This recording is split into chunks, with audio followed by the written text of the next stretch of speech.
ફરિયાદ દાખલ કરી।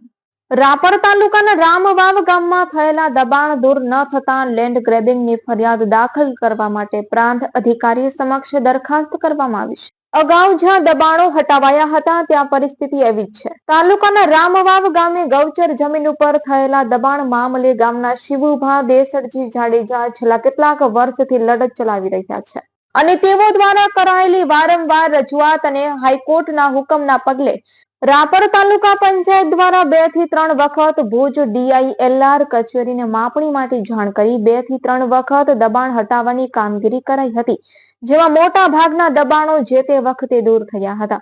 રહેઠાણ, કોમર્શિયલ અને ખેતી સહિતની જમીનો ઉપર થયેલા દબાણો દૂર કરવા વિવિધ સમય કામગીરી હાથ ધરાઈ,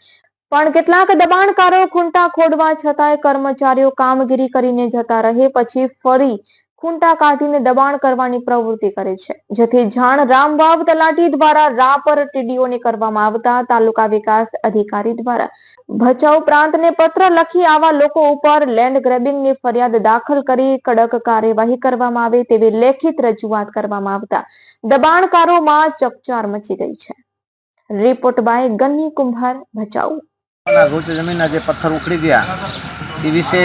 જે ટીડીયા સાહેબે લેખિતમાં પ્રાંત અધિકારીને આપ્યો છે કે જેટલા પથ્થર ઉખડી નાખ્યા એના ઉપર ગુનો દાખલ થવો જોઈએ રેન જમીનનો, એવું પણ ટીડીયા સાહેબે ખુદ પ્રાંત અધિકારીને લખીને આપ્યો છે। અને જેટલે અત્યારે ગૌચર જમીન અધિકારીએ કાઢી એ ખૂણા કાઢ્યા છે અને જે આશાબા પીરવાળા સર્વે નંબરનો છે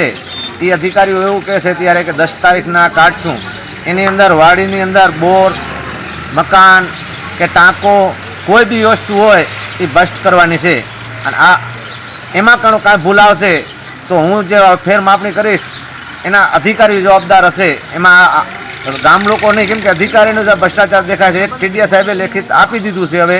પ્રાંત અધિકારી શું કરે જોયા આગળ।